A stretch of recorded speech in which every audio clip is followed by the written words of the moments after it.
All right. Happy Thursday. We made it. We're almost there. We're almost there. Back half of the week. And then this is a big weekend too because my birthday's coming up. A couple of you guys' birthdays coming up. Message me.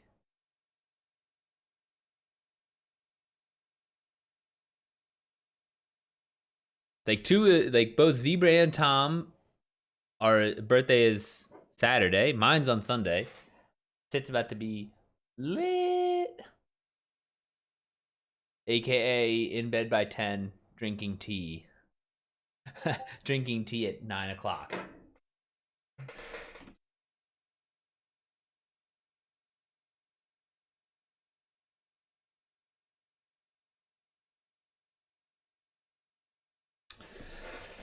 All right, so what do we have to do today? I know I have to write an email for my newsletter subscribers. That should be pretty easy though, because it's just going to be about today's my birthday.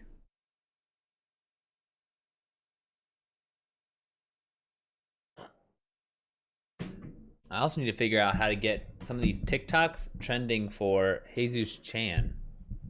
Hopefully those take off soon. I want to sell some more of those. All right, let's go ahead and knock out today's writing question. So, tips for effective writing. The biggest tip I can give you is practice. So, I think that my writing abilities really took off after I spent some time working out. And I know that sounds like super gym bro, but hear me out. So, when you exercise, there's a certain expectation that it's going to take a very long time. Okay, so if you train for a marathon or if you train for a weightlifting competition, this isn't like, oh, I'm going to try it out for a week and I'll see how I like it. Or it's like, no, you're putting in 3 to 6 months of consistent work, and so that's how I think of everything. Now it just happened to click for me with working out, but it could click with anything, right? Like you just need to have in your head the mindset that it's going to take a very long time and that it's a process of getting better, not necessarily of getting good. So there is no promised land of good. It's all about getting better. And that's how the best people continue staying at the top of their craft, is because it's focusing on getting better. So the first tip for effective writing is just to practice. And then the second tip for effective writing would be to read things that inspire you to write, and read books. Books are probably the most reasonable thing if you're trying to write books, but blogs could work if you're trying to be a blog writer. But read the ones that you want to emulate, and then that combination, if you have this kind of long time scale and think of it as practicing and getting better, plus a good input source of data, which would be your high quality blogs and books, that's going to help you get more better at writing, become a more effective writer, get more better at writing. Wow, I can't believe I just said that, but here we are. But anyways, so we talk about, we answer questions like this every day on my Twitch stream, Monday through Friday, every work day, Monday through Friday at 4 p.m. So if you have any question, come through. We'll talk writing, and we can discuss in the community. So see you there. Tips for effective writing. Interesting.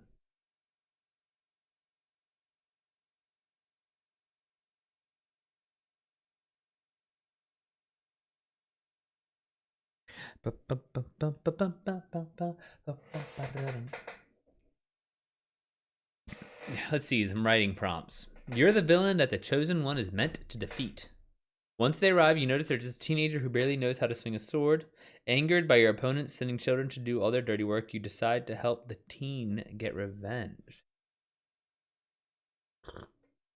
Hold on. You're the villain that the chosen one is meant to defeat. Okay. Once they arrive, you notice they're just a teenager. Okay. Angered by your opponents sending children to do all their dirty work, you decide to help the teen get revenge. But why would he get revenge on them?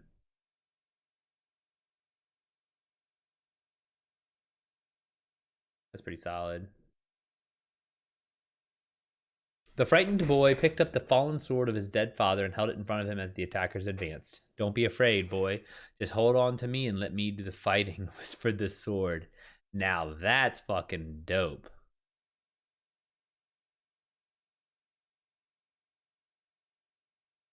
Like the blade is the thing. It reminds me of that. What's the end of that? The end of the Eternals with Kit Harington's character. What, the Black Knight or something?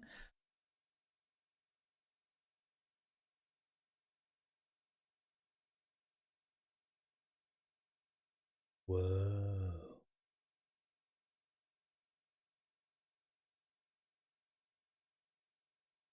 Hmm.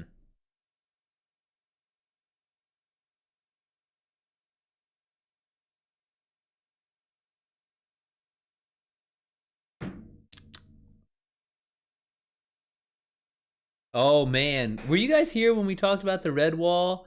How good those books are. Someone just posted an r/books late to the Red Wall party, finished it and cried.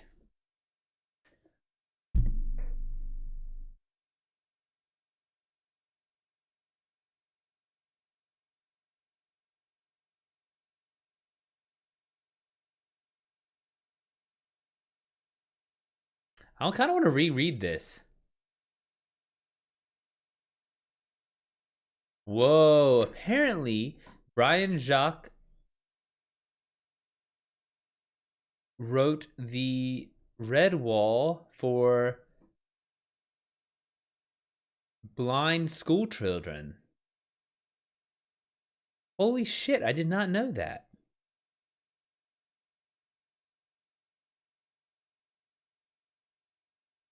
He literally wrote it for fucking.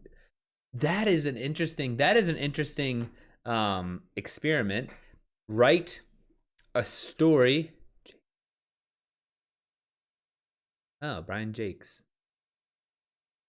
I didn't know this. A mouse is small and can go unnoticed, but there's no limit to what a brave heart and a fearless spirit can achieve. Dude, now I kind of want to reread the Redwall series.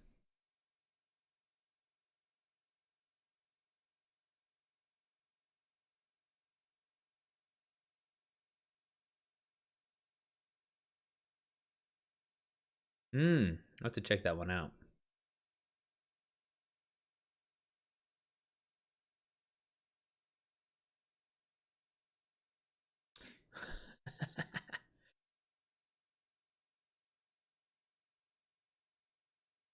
Kita.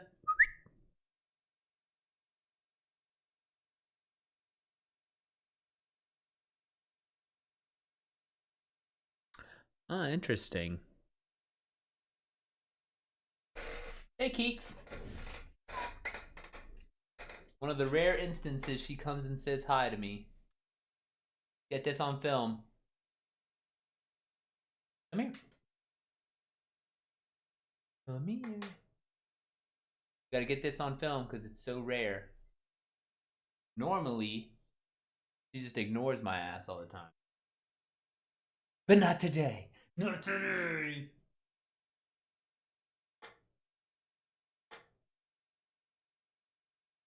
She's always squinting. I feel like. Look at her eyes. Constantly just squinting. Right, Kita? You old rascal dog. She kind of smells like shit, too.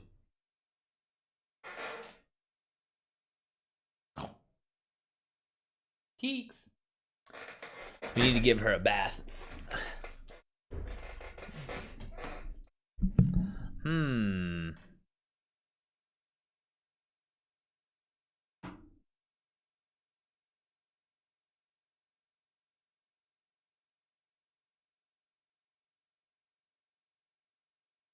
Writing prompt. You can see everyone's death following them, arriving to offer their hand right as they're arriving to offer their hands right as they die. There you saw something new. Someone chasing after their death who was fleeing at a dead sprint.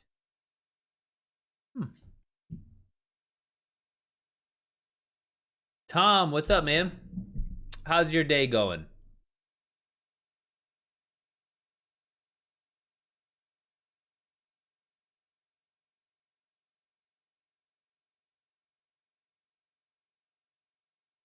Good. Oh, you finally got Battlefield. Hell yeah.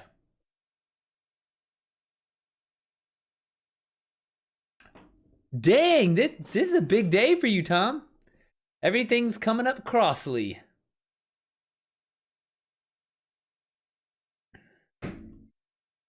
How'd it go with Giles? What'd he say?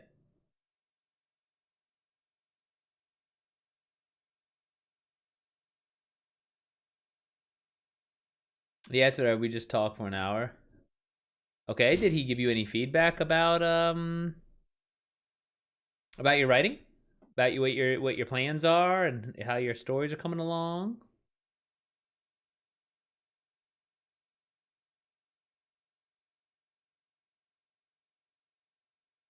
Not really. What'd you talk about? Isn't that what you pay him for?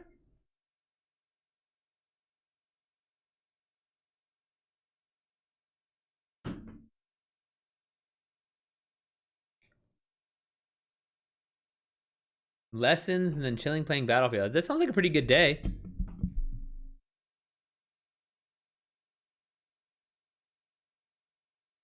I asked him if I send off book to Aegis. That I have nothing to lose. Who's Aegis? Oh, agents. Agents. Is that what you're saying? Yeah. Yeah, I mean, you might as well. Because then if you wanted, you could work with an editor as well.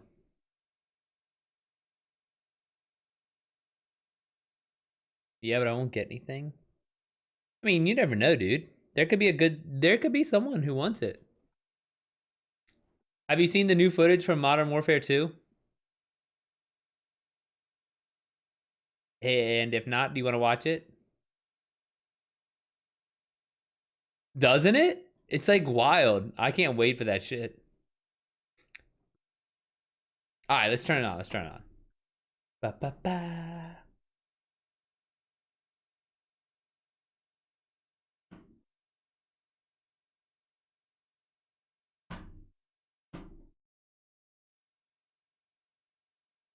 Ooh, I don't know if it'll translate. Entry on the third. We have to get to that door. Check your corner. Watch the container! X-ray down! North right. Yeah, I remember the campaign for Modern Warfare was fucking good. How far are you from the bridge? This is one. We're pushing towards the entry now. Copy that. Oh, Entry on the third. did you beat Modern Warfare 1? Oh, I guess the newest, the Modern Warfare. But yeah, exactly. That was a good campaign, I thought.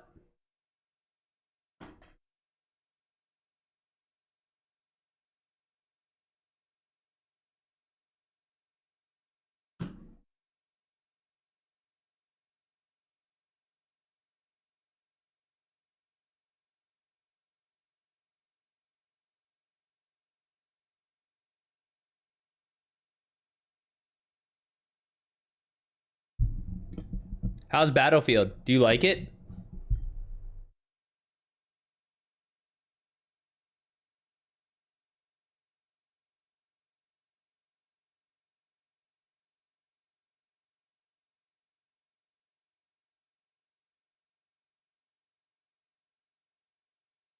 I mean, I heard not great things about it, but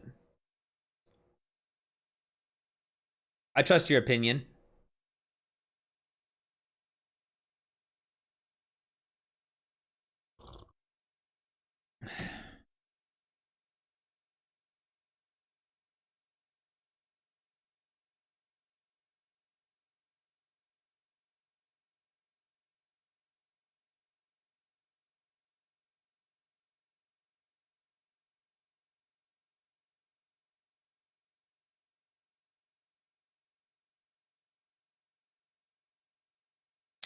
All right, so let's go ahead and see what we can write today.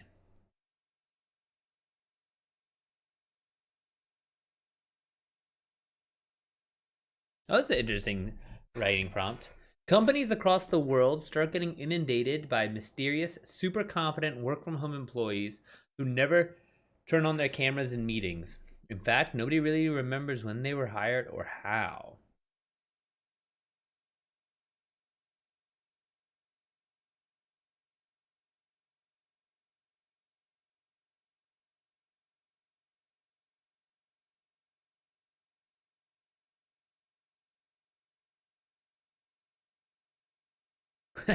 Someone wrote one about John Cena.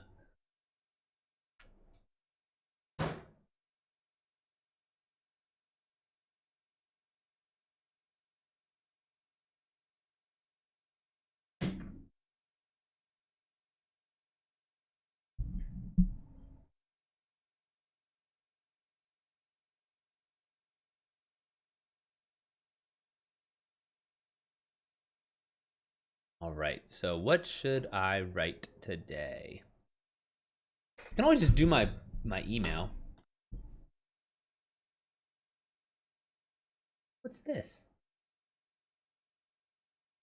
Nope, don't want to do that. No, get out of here. Whoops. Hope I didn't fuck that up. All right. Where'd you go, Tom? Did you have to get onto your other account?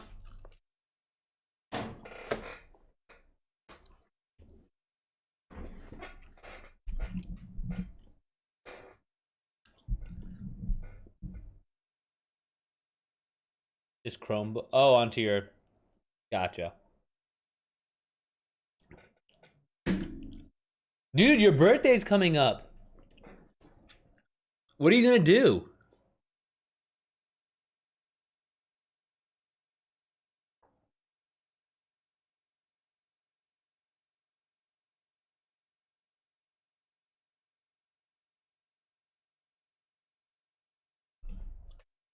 What do you mean nothing? You're not even gonna go get like a dessert? A good drink? Do you drink?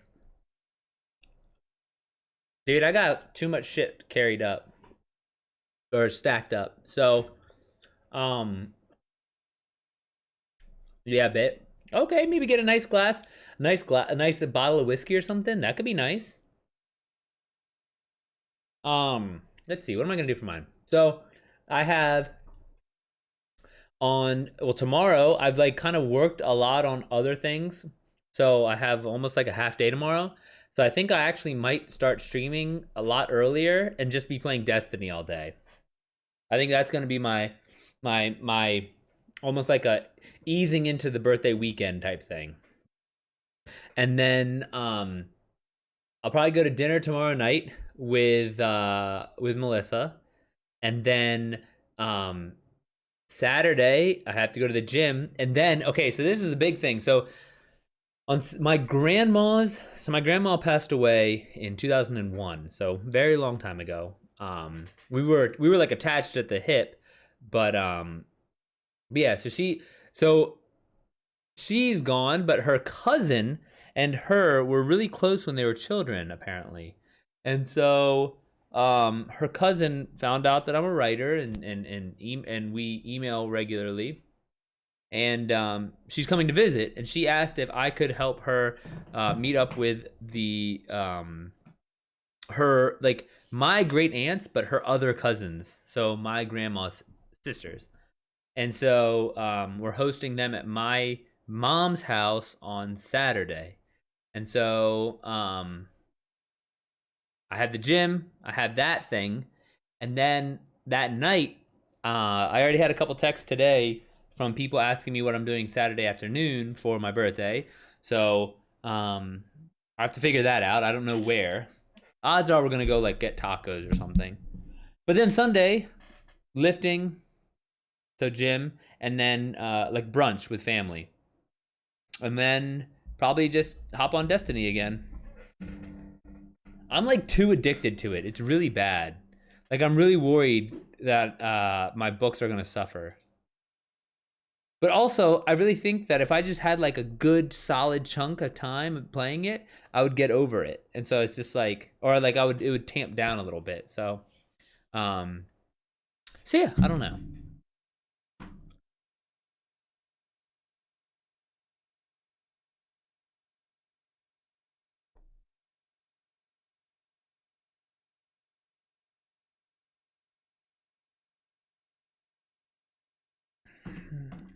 Oh, that's a good point.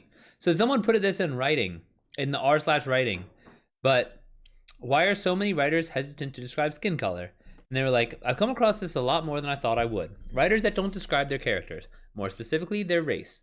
The most common reasoning I see is that if it isn't relevant to the story, then there's no need to mention it, which, as a black girl, is pretty disheartening.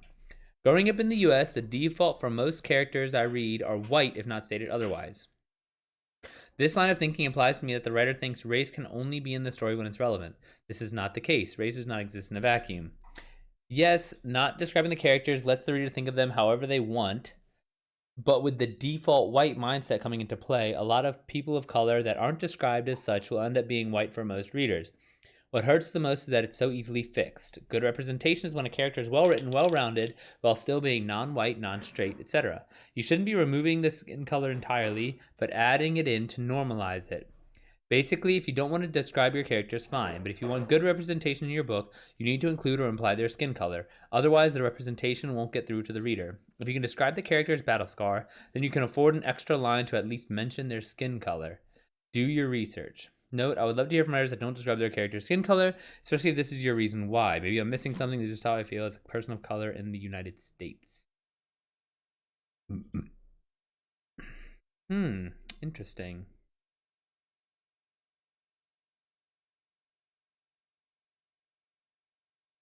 Yeah, I mean, people are saying like they don't want to get it wrong. They don't want to get canceled, which is, to be honest with you, that's like, I could definitely see that. If I was, especially if I was white, oof. If I was white, there ain't no way I would not touch that with a 10-foot pole. But luckily, I'm kind of a shade of brown, so it's like I can say shit.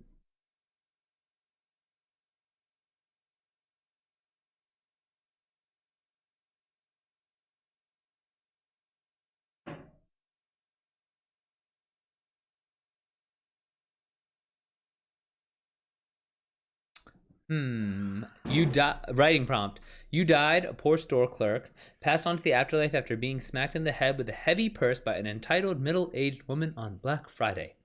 As you open your eyes, you stand before Odin in Valhalla, and he asks you to entertain him with a grand story of the battle you died in. Right? Or is everyone today?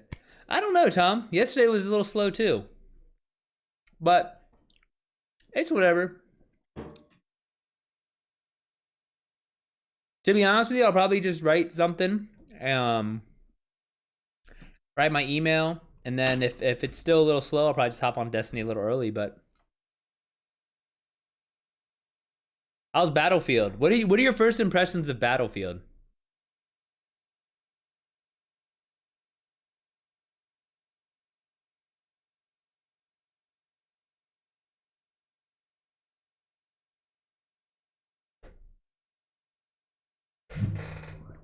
This is how it was when I used to be a CrossFit coach. So I would have like so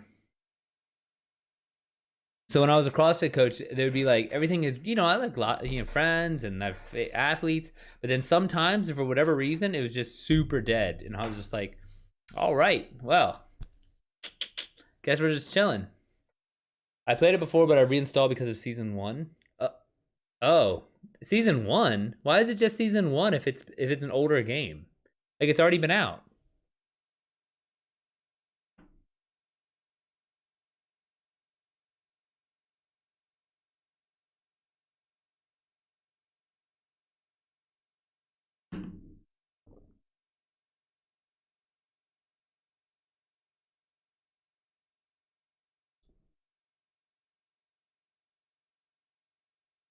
Oh,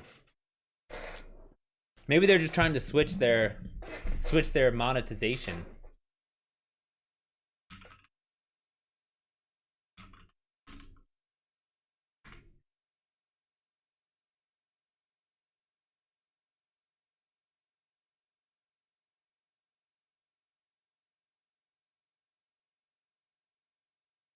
Hmm.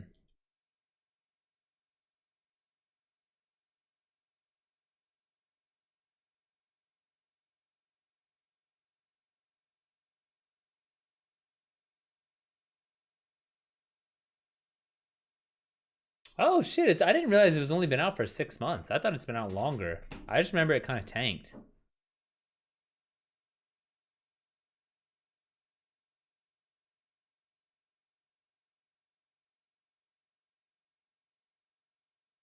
I wonder if anyone streams Battlefield. Hold on, let me go check.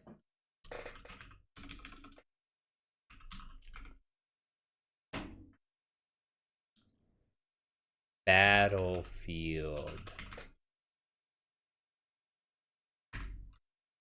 What? No one? No one's streaming Battlefield? Can you even stream Battlefield? I don't see why not.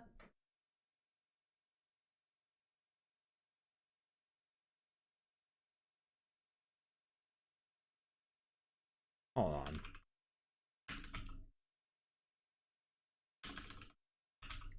Battlefield 2042. Yeah. It just didn't come up when I was in games. Man, talk about a good game to fucking stream, though. Third place. Third place viewers is 149. Top 10. Number 10 on Battlefield is 19 viewers. I bet you pretty straightforward to get viewers in there.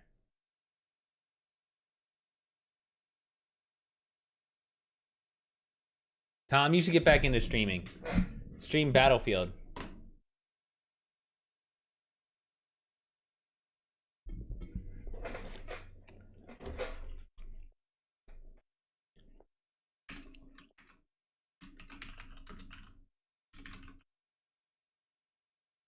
You be a complete author. Be like, I have my books, I have my stream.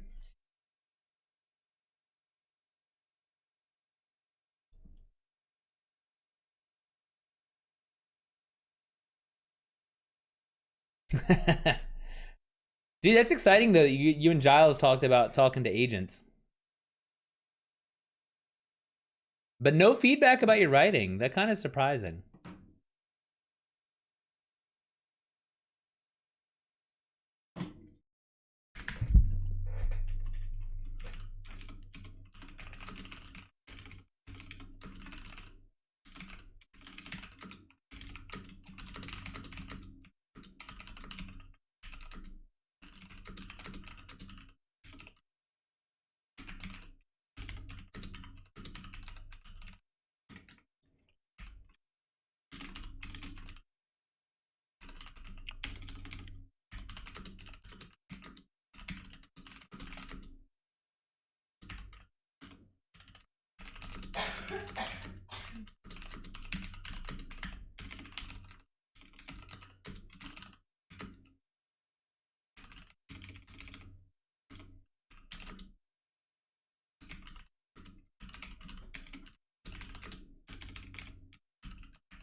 Sales of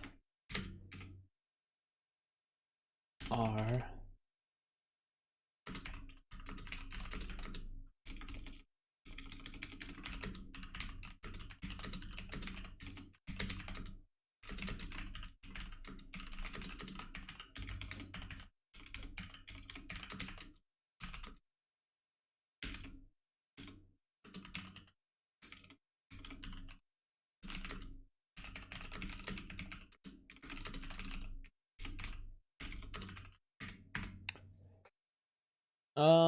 What else is going on in book wise? I got the audiobook being made. Oh, we're coming down to the wire.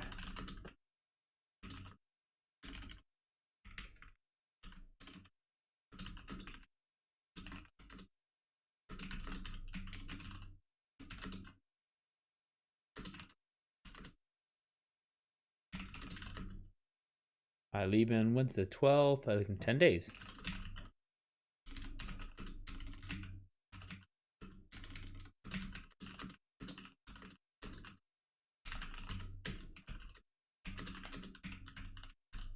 Woo! Didn't want to do that.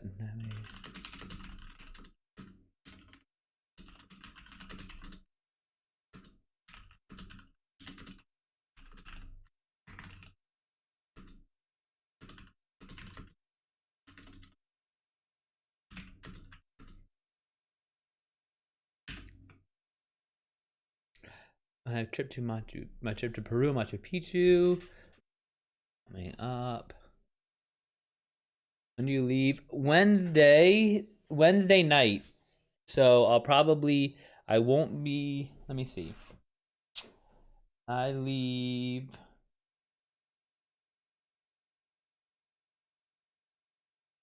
Wednesday the 22nd at 8 o'clock at night. So I probably won't even hop on stream that day. So not next week, but the following week, I won't be on stream Wednesday, Thursday, Friday, or Sunday, and I'll be back on Monday. My longest break since starting in the beginning of what, April?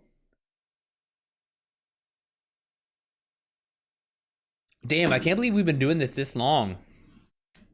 I said this year is gonna fly by. I feel like it's fucking Labor Day already. This is wild.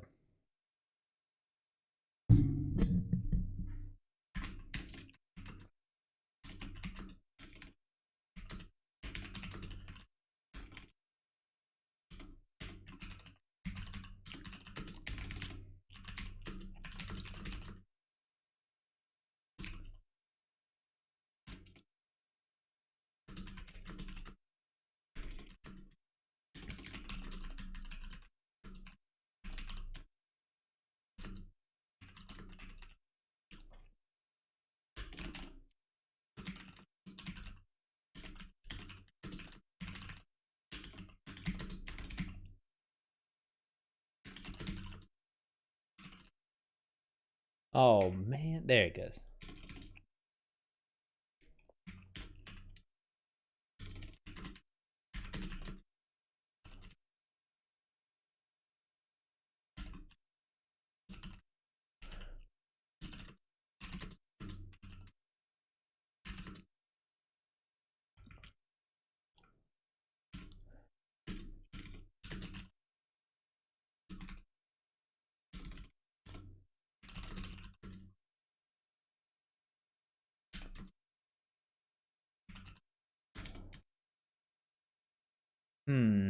I will miss that, but I don't know if that's good email. I want to mention the Twitch, just to the email list. But shit, man, no one even talks on that. The email list. It's wild how many emails I'll send out about stuff. I do need to ask. That's one thing I need to ask for. What's it called? Reviews.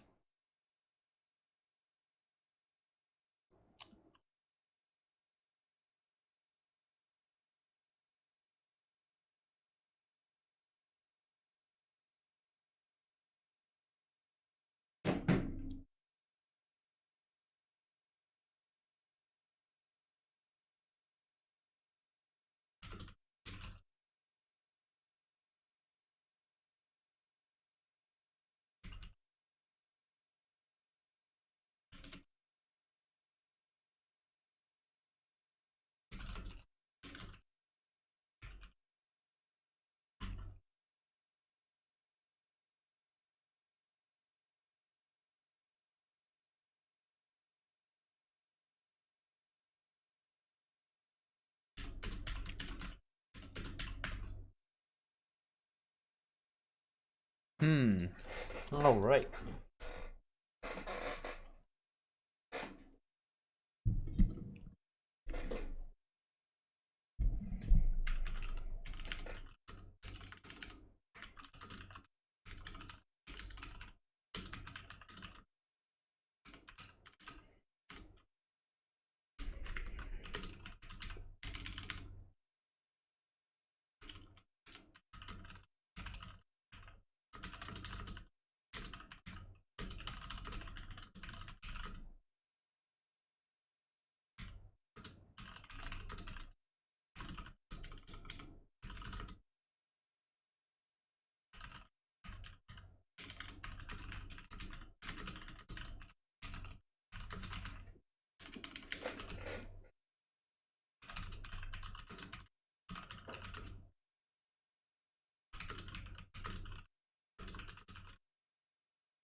Who is that by?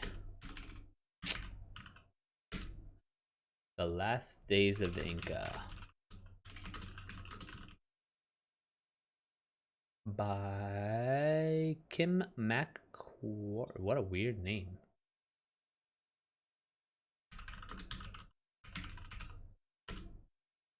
Kim McQuarrie.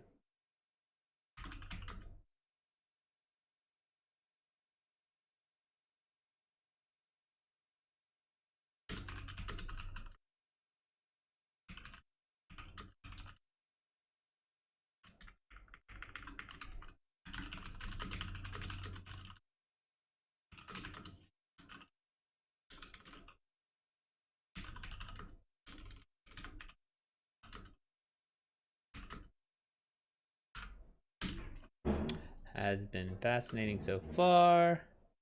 And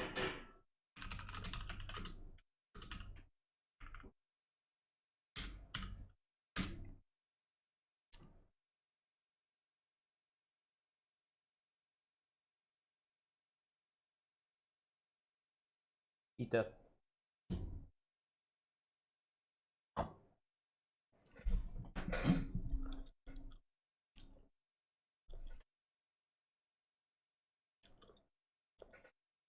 Tom, do you ever do research for your books?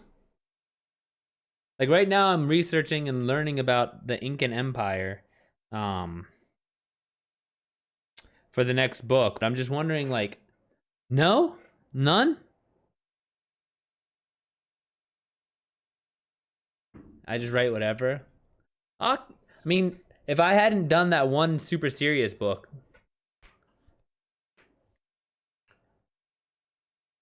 shit though, to be honest with you, before Where They Burn Books, well, I guess I interviewed my dad for education. It was like 6 1-hour interviews once a week for 6 weeks.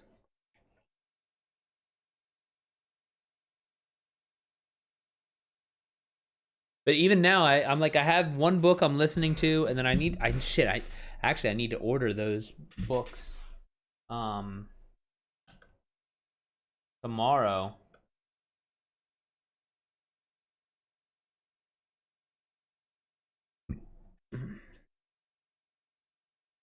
Oh, one book I think you might like.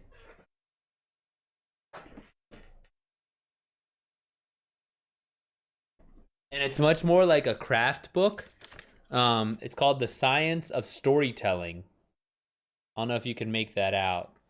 But The Science of Storytelling by Will Storr. This is the second time I'm reading it. I liked it. I loved it the first time. It's like full of sticky notes and like for myself to keep it, for things to keep in mind. So it might be worth checking out for you.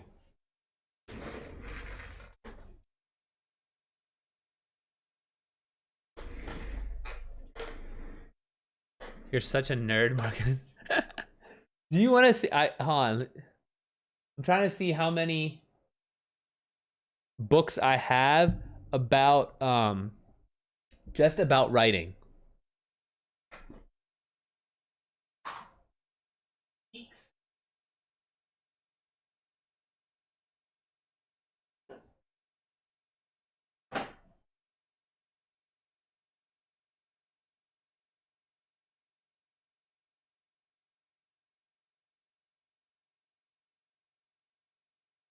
All right. So Tom, if you're there, this is half of them. And then I have the same exact size stack again. And I've gotten through a couple of them twice.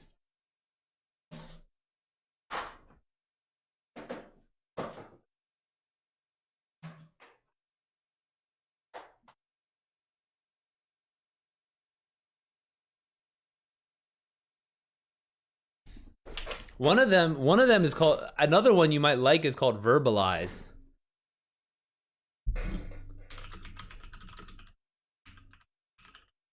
I don't know if this is the type of thing you're into, but I'll put links on just in case you want to check them out.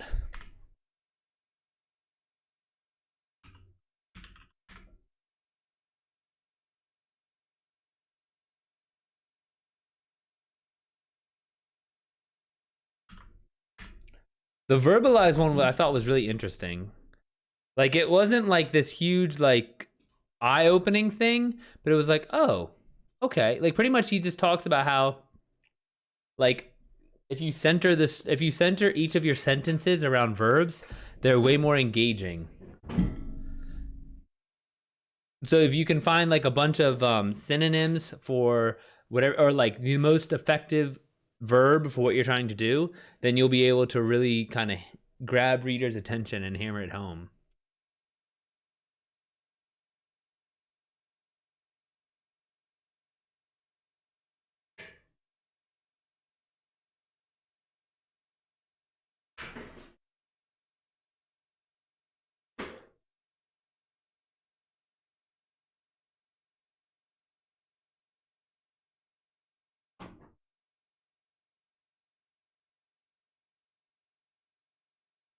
Oh, what was that?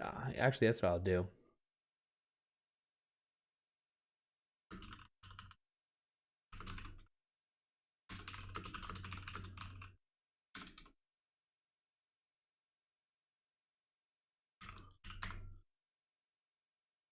There's a link Nachito put in the Discord.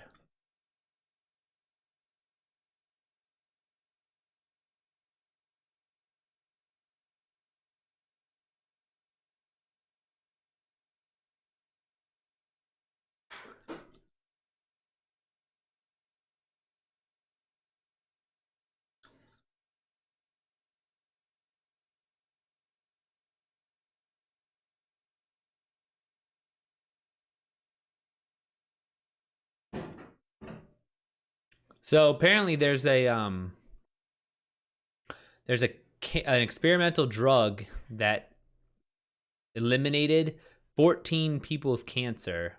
It's a very unique kind of what kind of cancer was it?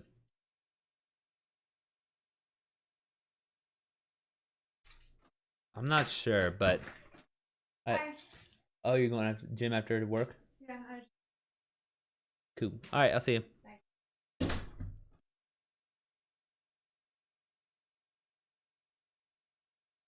And the best part is that there was no serious side effects. How would that turn into a story? Like if I was going to make a story off of a cancer treatment, the problem is you would almost have to make it at that would have to be the very end. Like the story would have to center around trying to find that. But even then, it's like there's like no real change. So Tom, so what I do is I keep my eyes on the news, and for every big science development, I try and turn it into a story in my head, and that's how I come up with my newest stories. So eventually, once I'm done with this Indigenous Magic series, I'm gonna need my next novel. And so it's almost like spinning it forward and from existing tech. So for example, with CRISPR is the genetic editing technology. So with CRISPR, what I did was I thought about what a society would look like if genetic editing was normalized, and if only the wealthy had access to it. So there was like this stratification of wealthy edited humans, and then kind of the populace, which are unedited. And so then what would it look like if an unedited human turned out to be more effective or like better than an edited human, and how would they take down the corporation?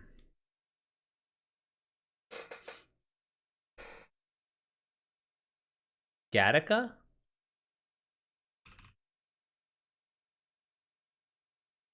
Ooh, dude, you're the second person who's mentioned Gattaca to me.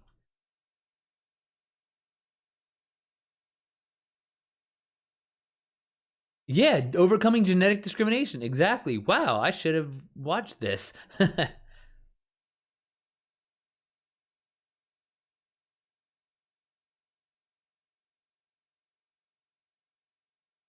Naturally more. Yeah, exactly. Wow, that's exactly genetic database. classify those treated as created as valids. That's what it's edited versus unedited. It's the exact same thing. Oh wow.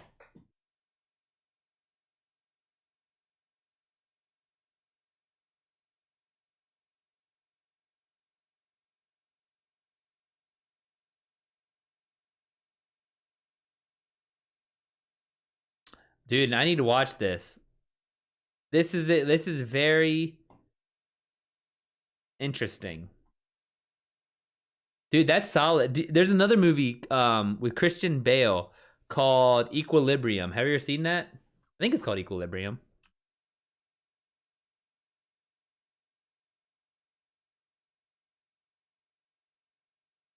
Yeah, that shit is good. It's like one of the early gun kana movies. So the ones that make like gunfighting into a martial art. Gattaca, is it streaming anywhere?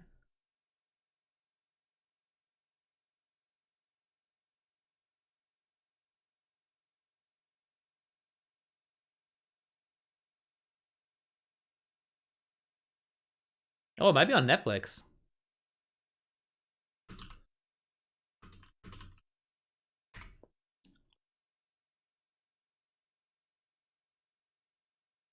Oh yeah, it is on Netflix. I'm gonna have to check that out.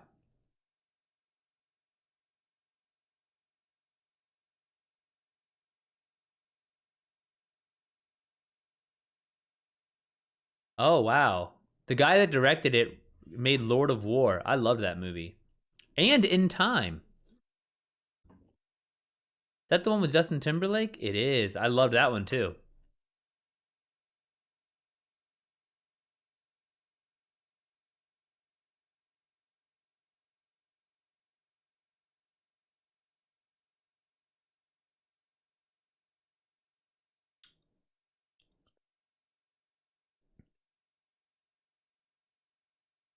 Gattaca, The Truman Show. Simone. Which one's Simone?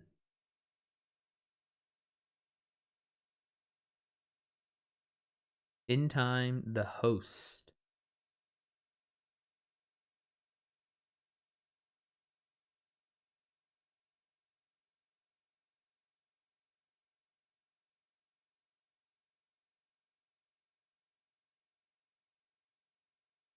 Anon. Oh man, I gotta check that out. This guy's made like a bunch of movies I really like.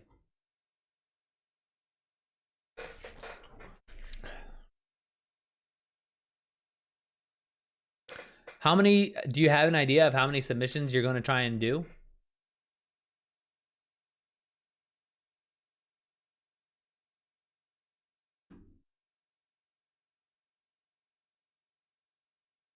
20. Dang. Remember, so I've never I've never submitted to an agent, but I do know that there's a certain amount of you have to write like a query letter.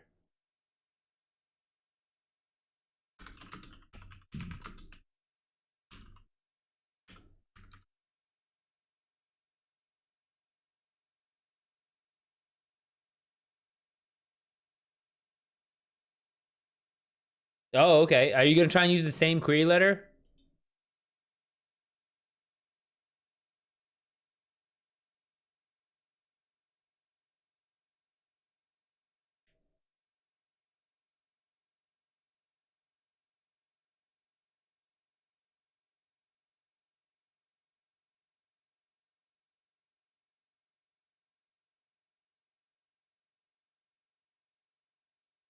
Yeah, but change it here and there for different. Yeah, for sure, for sure.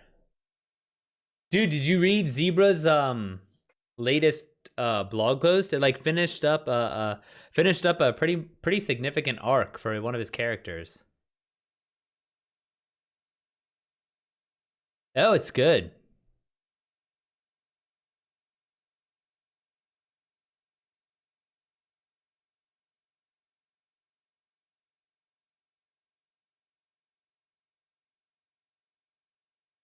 It's like the end of the atmospheric. What does that mean?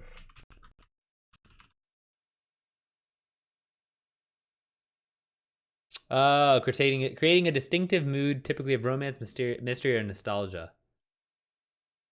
No, it's solid. Like I just the whole thing leads up to the final line, which I like because it's like Edgar Allan Poe writes about that a lot. Like write with the ending in mind.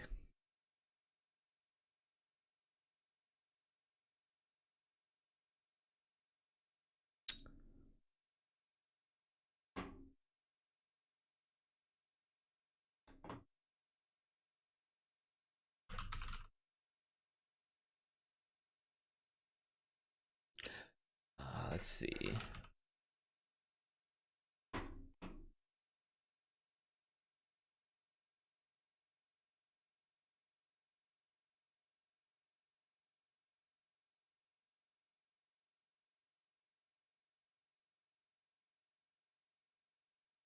What the heck?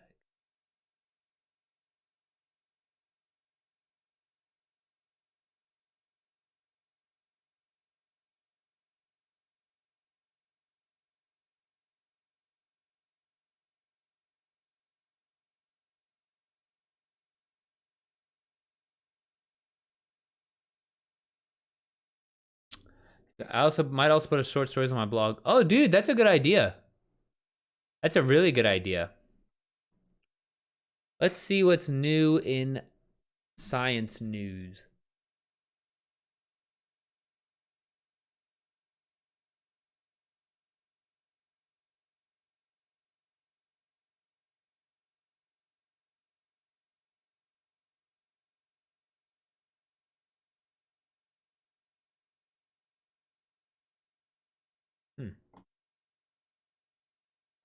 I was putting short stories on my blog also, and I used to have it indexed by Google. Okay, so Google used to like crawl my website and then they'd see what I was writing about. The problem was I started showing up in search results for things that like aren't related to my niche. I mean, it's not necessarily, it's really just to have it out there in the world. And it's something you can point to. Like if someone's like, "Oh, what else do you write?" and you can say that "Oh, you can check this out." But it just makes it so that way you're like not just kind of writing short stories in a vacuum, right? Like if you have it in your head that you're going to publish them, then or like at least put them on the blog and like in public, then it turns into like, "Oh, I have to like, take it a little bit more seriously."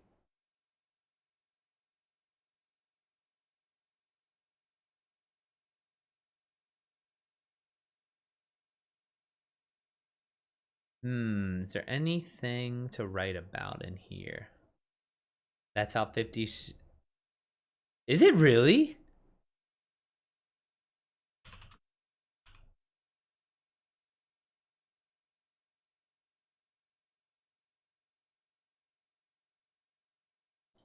I am.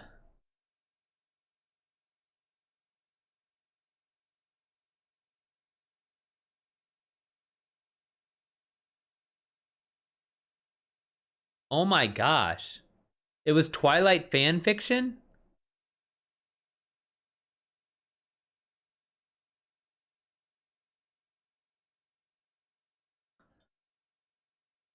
Holy shit, I had no idea. Dude, that they have sold a lot of books.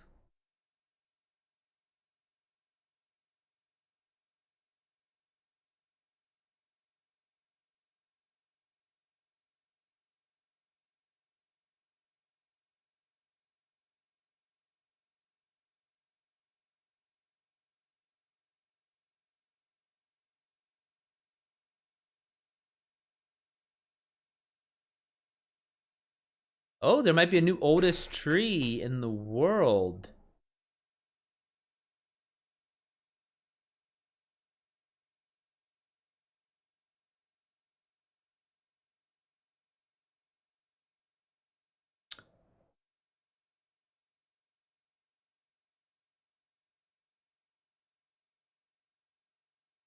Hmm. There's one of the like the current. This one might be the oldest tree in Chile, but there's the current oldest tree in the world is in California.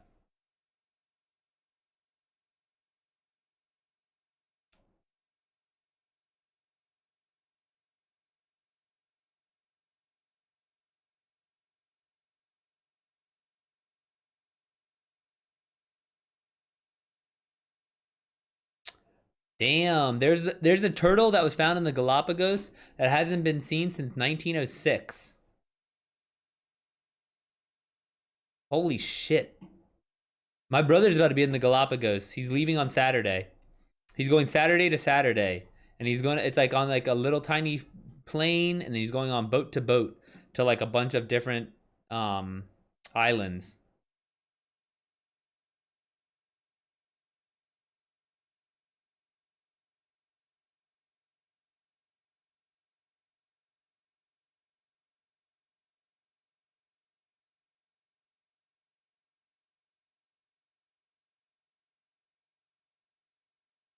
He also got like he's a certified diver now, so he's going to be diving into Lord knows what.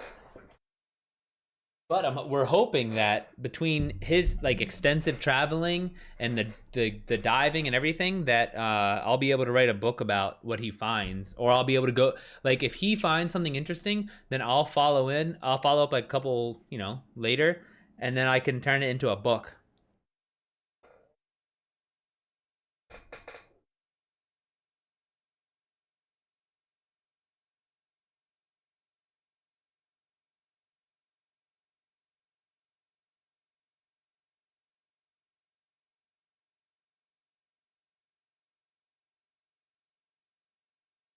Tom, were you here yesterday when we were talking about going to Mars? Would you go to Mars if you had the chance?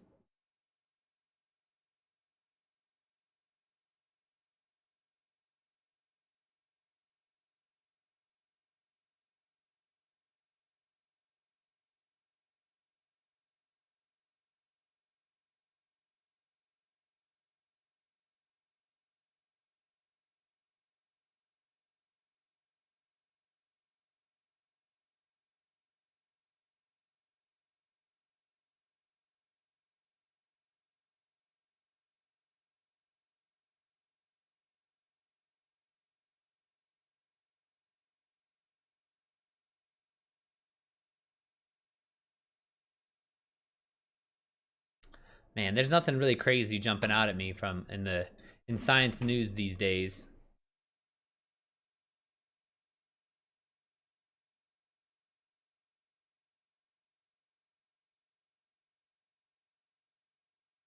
Ooh, here's something. Combines science and indigenous. The Pingan and the Lumak.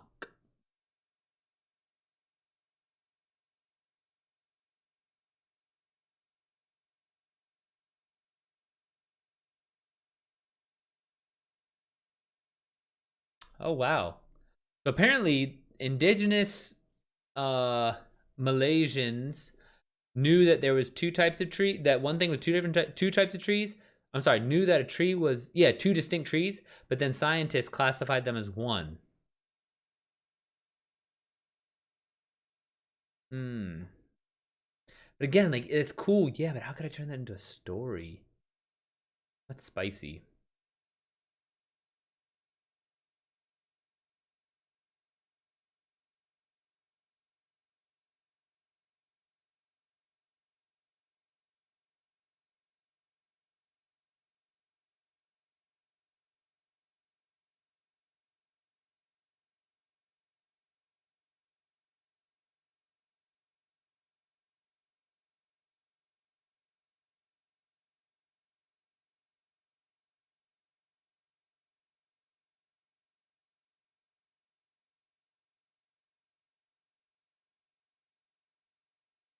Ding ding ding ding.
All right.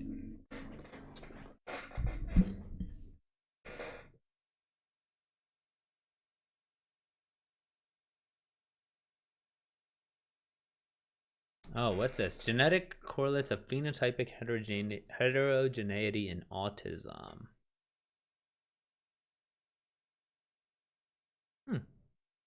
Eh.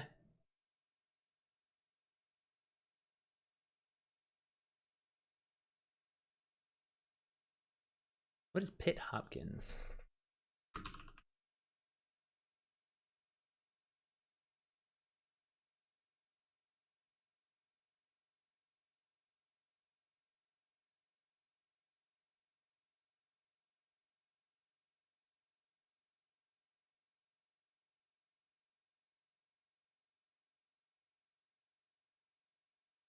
You know what I can do?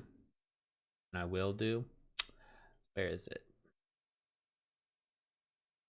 We're going to work on Jesus Chan 2.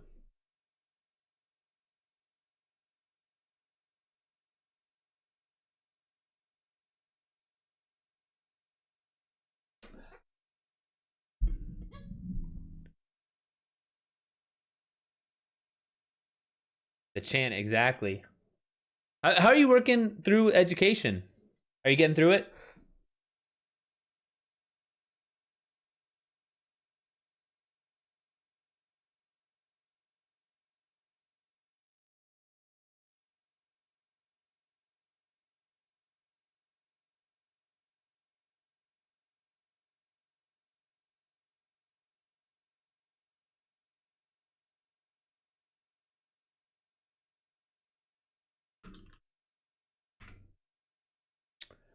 On chapter 18. Okay. So still making your way through it?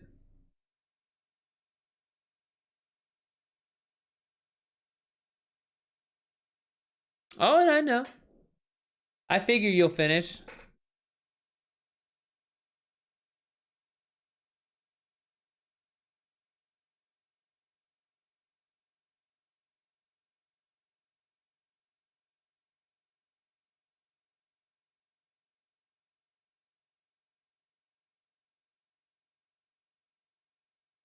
What else are you reading? Dude, I'm reading a book right now called The Sword of Kagan. That shit is really, really good. It's super detailed, but it's like Dune. Oh, okay. But Sword of Kagan is like really, really intense fantasy.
Hmm.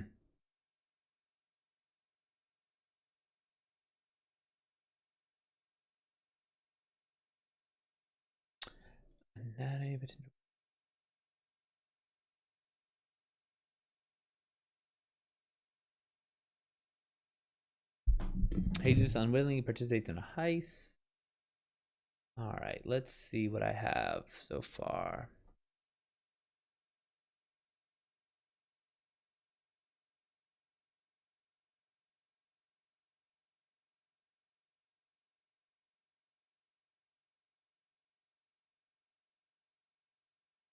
Okay, so this is roughly the plot. So let's see how it feels. Jesus experiences dream world alternate realities where he doesn't have his powers yet. Balam believes these are lifetimes at different times in the past. During their discussion on the way to work at the museum, blames dreams on increased pressure as a leader. Okay. I work in the museum. Jesus gets in trouble for correcting museum information placards after talking to Balam, his new primary source. Meets Fernand Rivera and denies the call because he doesn't trust the man. Fernand Rivera pulled over on the way home, thrown in jail. Fernand pays off police officer and gives money to Beatriz. Okay. Jesus and Abilio accompany Fernand to Lima and meet with a lawyer who gives him the treasure map and some money that Fernand doesn't need.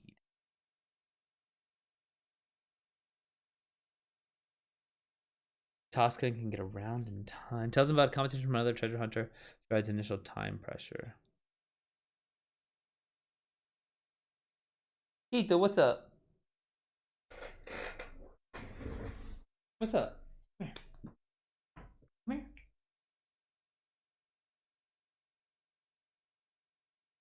My dog's sitting here crying. I think she wants some attention. Girl.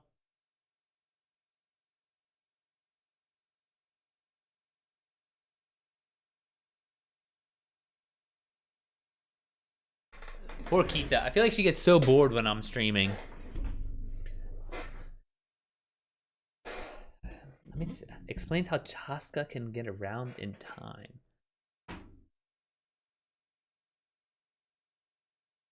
Hidden in plain sight in Lima Market, below Earth catacombs explore. Escape. Chase, mask, Chaska.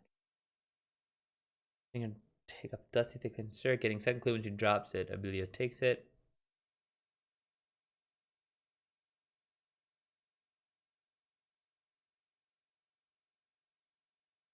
I wonder how long it takes to get from Lima to Cusco.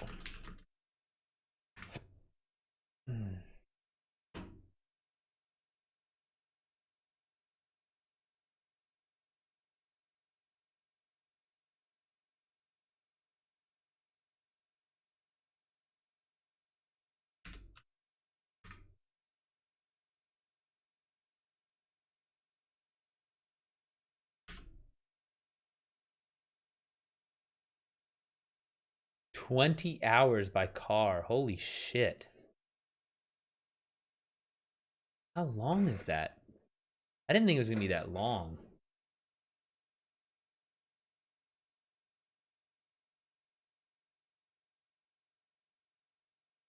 I mean, I guess it's...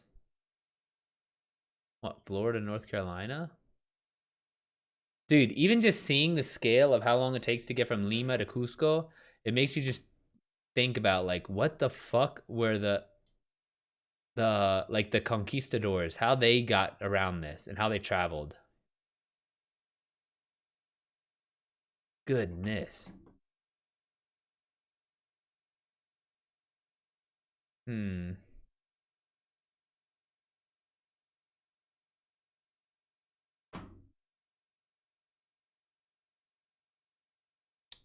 Alright, recovers the chest. Exploring ancient cliffside after hurrying climb, search for indigenous relics. Okay. Panther appears, guards the chest, defeat without killing after running away. Return after being lost. Alan's supposed to find other treasure hunter.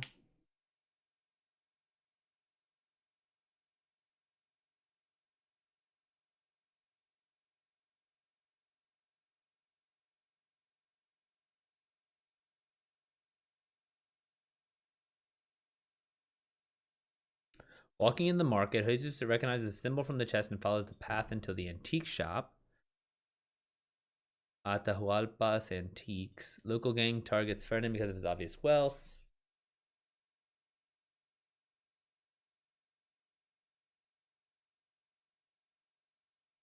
Antique dealer says Incan words. Local gang bows down. Chaska appears from following them, demanding the relics. Okay, so Chaska has magic and Ferdinand does not. Dude, half the battle of reading over my outline, my rough outline, just figuring out what I was doing.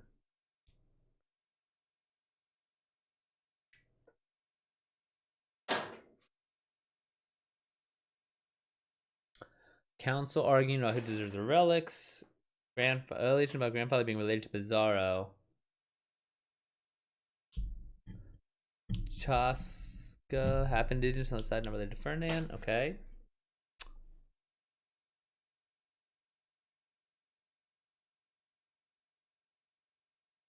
Ferdinand tells Jesus about setting up a rest in Merida, says he's coming for Mayan power next before throwing Jesus out onto the street.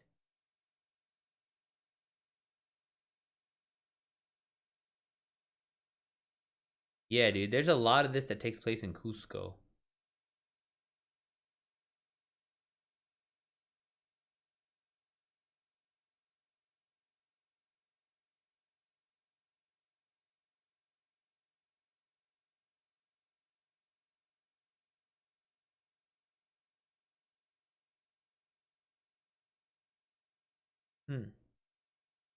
Yeah, I'm gonna need to read all this. Notes.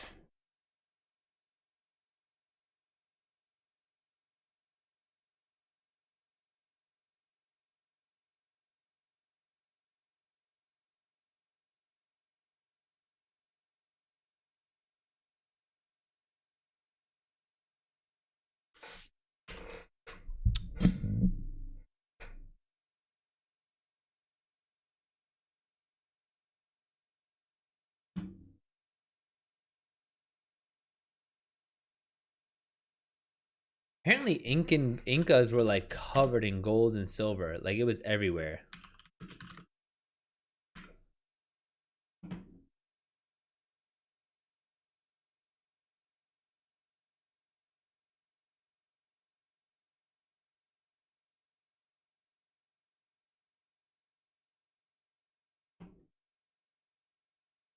Oh, that's a book. Don't want to read that.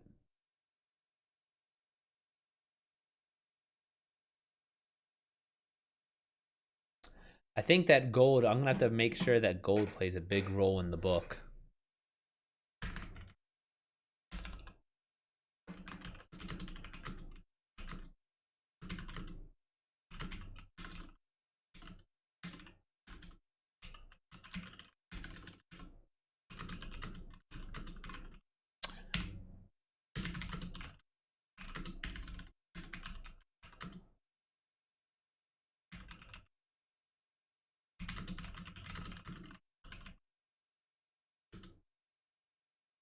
Incan sun god.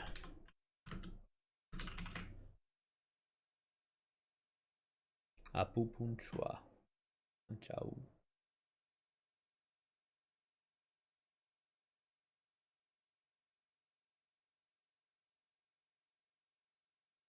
Pachacuti.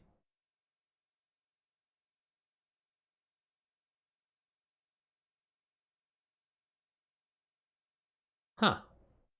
Interesting.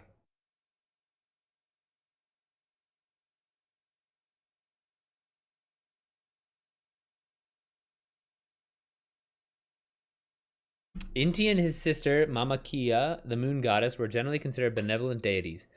He also married his older sister. She then conceived and bore him two children. Court is served by the rainbow, the Pleiades. What's the Pleiades? Oh, star cluster. Okay. Another is Manco Capac. The founding Inca ancestors were thought to have been the son of Inti. According to myth, Inti taught Manco Capac and his daughter Mama Oculo the arts of civilization. Another legend identifies Manco Capac as the son of Viracocha.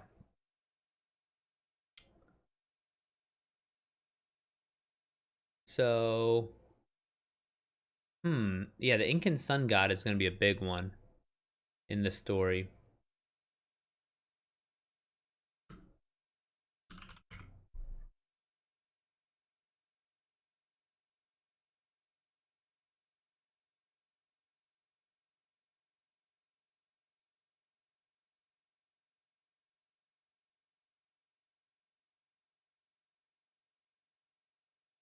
Nope.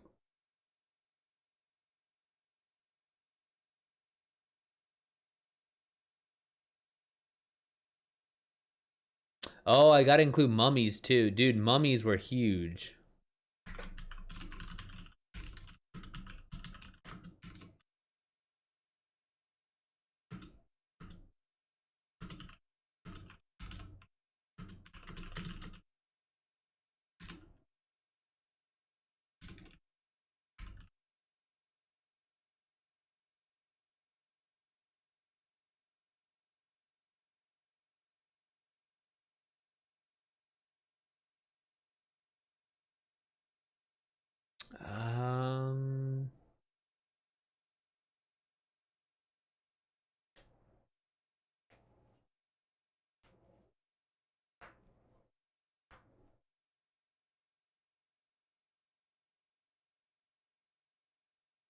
There's currently a theory put forward by Gary Urton that quipus could have been a binary system capable of recording phonological or logographic data.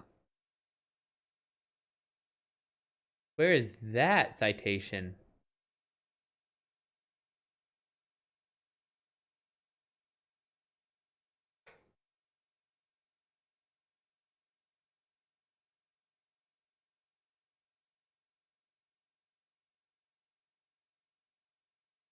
Damn, dude. This guy fucked up his career. So apparently one of the leading Inca researchers was like a sexual predator.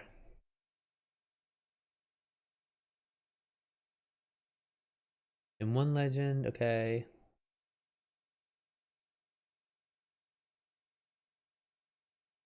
Hmm.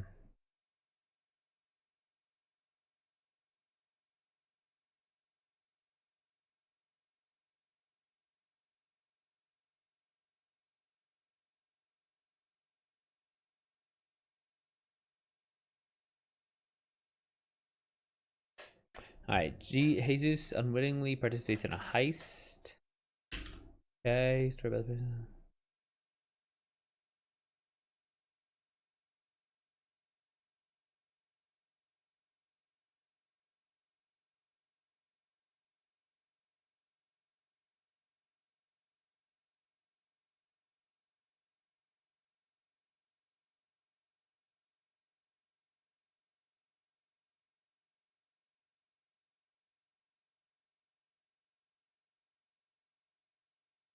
Hmm.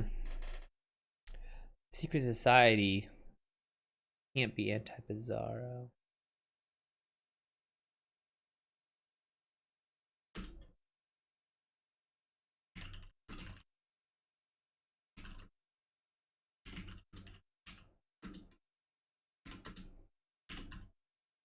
And one of the Incan emperors.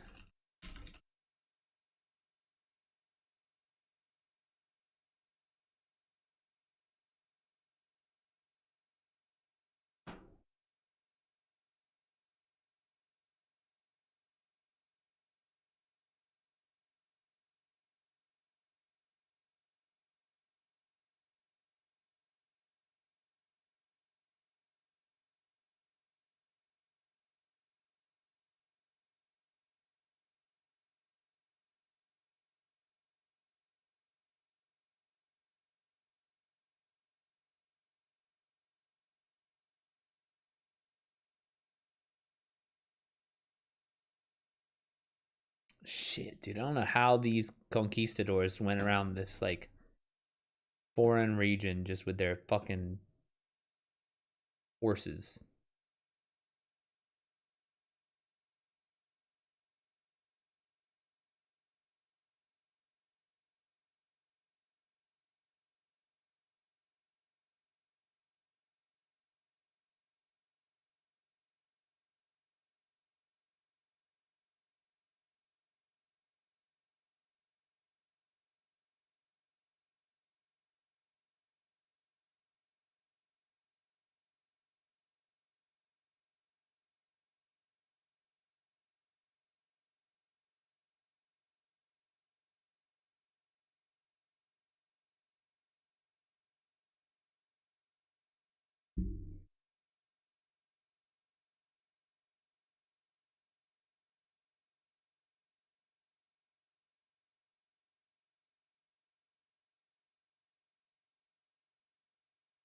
Inca Manco. Yeah, I want to read about him.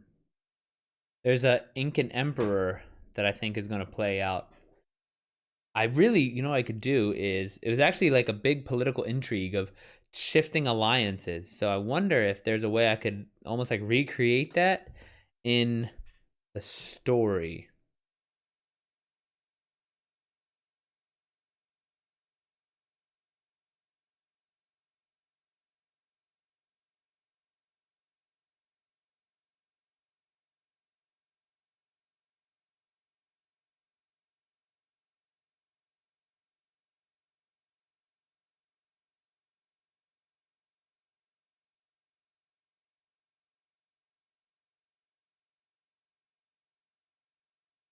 Orgoñez.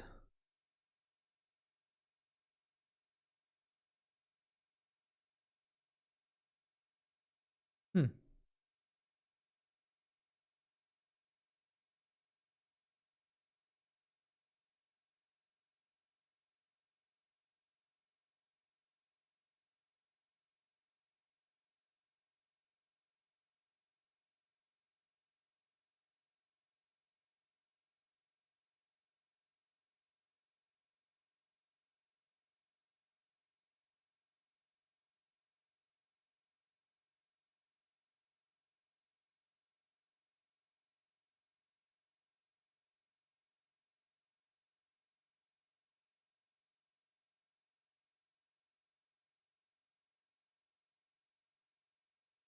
All right.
All right.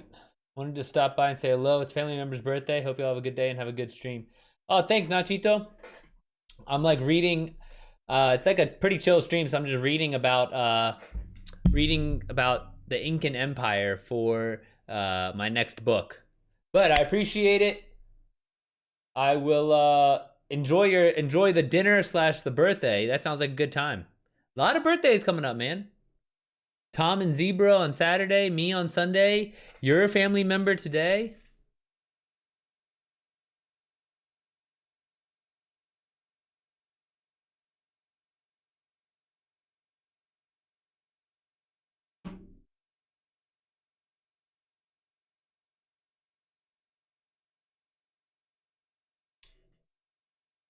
Mm-mm-mm-mm.